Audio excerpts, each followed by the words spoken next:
दोस्तों, अगर आप चीन को फॉलो करते हैं तो आपने कई बार एक सोशल क्रेडिट सिस्टम के बारे में जरूर सुना होगा। China's social credit system Social credit system. is the so-called social credit system.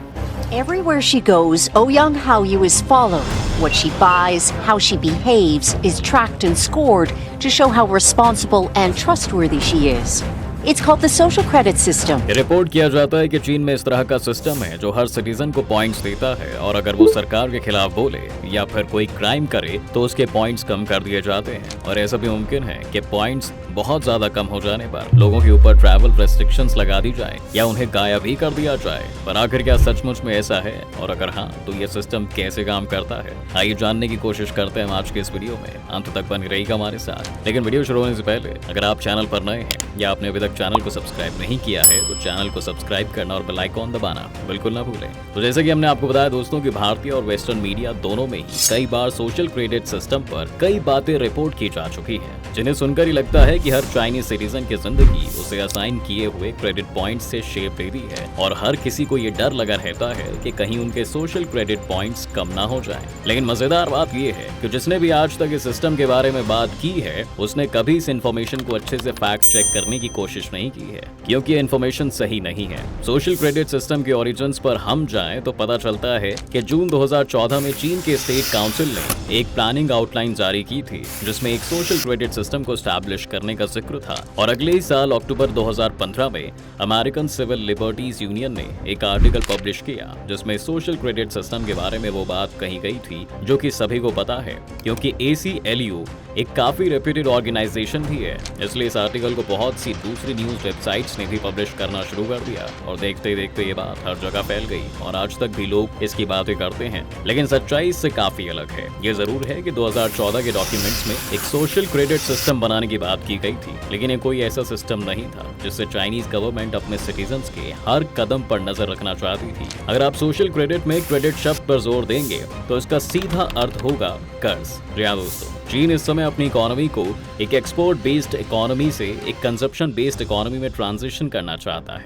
अपने करंट इकोनॉमिक मॉडल में चीन कंफर्टेबल नहीं है, क्योंकि उसकी ग्रोथ उन देशों पर डिपेंड करती है जिन्हें वो सामान एक्सपोर्ट करता है, और जिस दिन वहां से डिमांड आनी बंद हो जाए उस दिन चीन की फैक्ट्रीज भी बंद हो जाएंगी। इसी को सॉल्व करने के लिए चीन चाहता है कि डोमेस्टिक मार्केट में ही इतनी डिमांड बढ़ जाए कि उन्हें एक्सपोर्ट्स पर बिल्कुल भी निर्भर ना रहना पड़े, और उसके लिए जरूरी है कि लोगों के पास पैसा हो। किसी भी इकोनॉमी में डिमांड को ड्राइव करने के लिए बहुत जरूरी है दोस्तों कि लोगों को इजीली कर्ज मिल सके। लेकिन उस समय तक चीन की ज्यादातर पॉपुलेशन बैंकिंग सेक्टर से एक्सपोज नहीं थी, या फिर उनके पास एक क्रेडिट हिस्ट्री नहीं थी, जिस वजह से बैंक्स आसानी से उनका रिस्क असेसमेंट नहीं कर पाते थे। लेकिन 2014 तक चीन में काफी लोग वीचैट जैसे एप्स को पेमेंट्स के लिए इस्तेमाल कर रहे थे, और तब उनकी सरकार ने सोचा कि क्यों ना इसी ट्रांजैक्शन के डेटा को इस्तेमाल करके बैंक्स को कहा जाए कि वो इनकी रिस्क असेसमेंट करें, और फिर ये डेटा बैंकिंग सेक्टर में इस्तेमाल होने लगा। इसके अलावा जो दूसरी बड़ी चीज उस ओरिजिनल डॉक्यूमेंट में थी वो थी सोसाइटी के बीच में ट्रस्ट बढ़ाने की बात। दरअसल इस समय चीन से करप्शन की खबरें आनी शुरू हो गई थी। साथ ही वहाँ इस तरह की कंपनीज भी सामने आई थी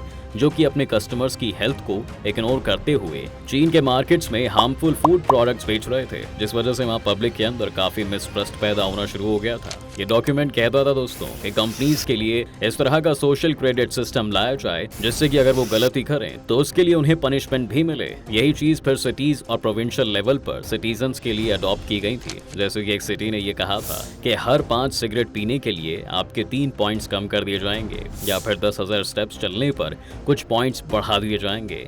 इस तरह के कुछ नॉर्म्स तो सिटीज ने अपने लेवल पर सेट कर लिए थे, लेकिन उनके पास भी ऐसा कोई फ्रेमवर्क नहीं था कि वो इसे इम्प्लीमेंट कर पाए। जैसे अगर सिगरेट्स का ही उदाहरण ले लें तो चाइनीज गवर्नमेंट के पास ना ही इतना वक्त है और ना ही इतने रिसोर्सेज हैं कि वो ये ट्रैक करें कि कौन इंसान कब और कितनी सिगरेट्स पी रहा है। इसके साथ ही कुछ सिटीज ने और भी अजीबोगरीब रूल्स बनाए थे, जिसके बाद से जनता में इसके खिलाफ प्रोटेस्ट शुरू हो गए। पहले तो सेंट्रल गवर्नमेंट ने लोकल गवर्नमेंट से कहा कि वो सिर्फ उन्हीं चीजों को पनिश करे जो कि चाइनीज लॉ में इलीगल हैं और यूं ही जनता को परेशान ना करें, और इसके बाद तो इसे भी कैंसिल कर दिया गया था। और जिन सिटीज ने कुछ रेस्ट्रिक्शंस या रिवॉर्ड सेटअप किए थे उन्हें भी कैंसिल कर लिया गया है। इस सोशल क्रेडिट सिस्टम का तीसरा बड़ा काम ये था दोस्तों कि जिन लोगों या फिर कंपनीज को ब्लैकलिस्ट किया गया उनकी एक सिंगल लिस्ट बनाई गई जो कि पब्लिकली भी अवेलेबल है। इसे उदाहरण से समझे तो मान लेते हैं कि एक शहद बनाने वाली कंपनी है जिसके शहद में मिलावट पाई गई है और उन्हें किसी प्रोविंस ने अपने यहाँ से ब्लैकलिस्ट कर दिया है। अब अगर उस कंपनी को बैंक से लोन लेना है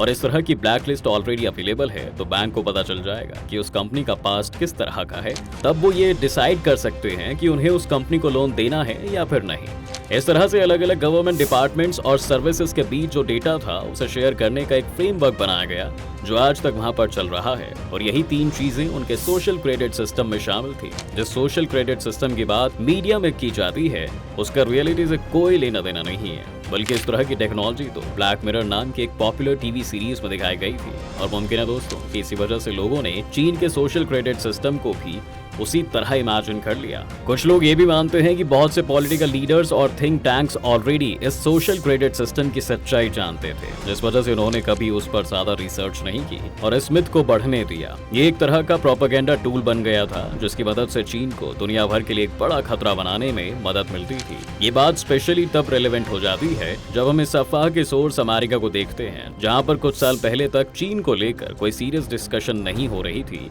और इस तरह की अफवाहों ने वहाँ के सिटीजन्स को चीन के बारे में अवेयर करवाया और वहाँ के पॉलिटिशियंस के लिए भी चीन के खिलाफ बोलना ज्यादा आसान हो गया। प्रोपेगेंडा अच्छा या बुरा नहीं होता दोस्तों, और जब आपके सामने चीन जैसा दुश्मन हो तो सब जायज है, लेकिन फिर भी हमें सच जानने की भी जरूरत है ताकि हम सही क्रिटिसिज्म कर सकें। चीन को क्रिटिक करने के लिए आपको एक झूठ इन्वेंट करने की जरूरत नहीं है, क्योंकि चीन जैसे देश को एक सोशल क्रेडिट सिस्टम सिर्फ इसलिए नहीं चाहिए क्योंकि ऑलरेडी वहाँ पर ऐसा कुछ नहीं है जो सरकार से छिपा हुआ है। सरकार ऑलरेडी वहाँ अपने सिटीजन्स पर नजर बनाए हुए है और उन्हें कंट्रोल करना जानती है, जिस वजह से उन्हें इस तरह के सिस्टम की जरूरत नहीं है। अगर आप पिछले साल जीरो कोविड पॉलिसी के खिलाफ हुए प्रोटेस्ट में पार्टिसिपेट करने वाले लोगों के बारे में सुनेंगे तो आपको पता चलेगा कि प्रोटेस्ट के वक्त तो सरकार ने उन्हें कुछ नहीं कहा, लेकिन अगले ही दिन पुलिस उन लोगों के घर पहुंच गई, उनसे जवाब मांगे गए और कई लोगों को तो घर से गायब भी कर दिया गया।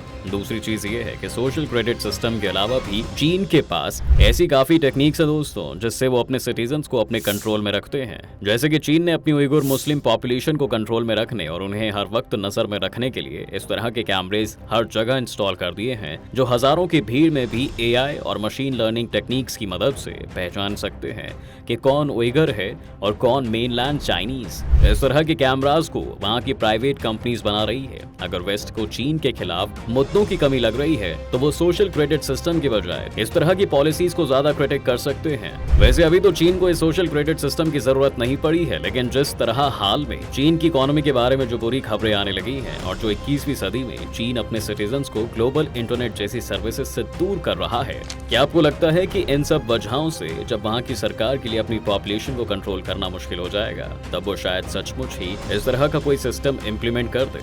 आपकी क्या राय है हमें कमेंट सेक्शन में लिखकर जरूर बताएं। उम्मीद है कि आपको आज के इस वीडियो में काफी कुछ नया मिला होगा। अगर आपको ये वीडियो पसंद आया है तो वीडियो को लाइक करें और अगर आप इस चैनल पर नए हैं तो जाने से पहले चैनल को सब्सक्राइब करना भी ना भूलें।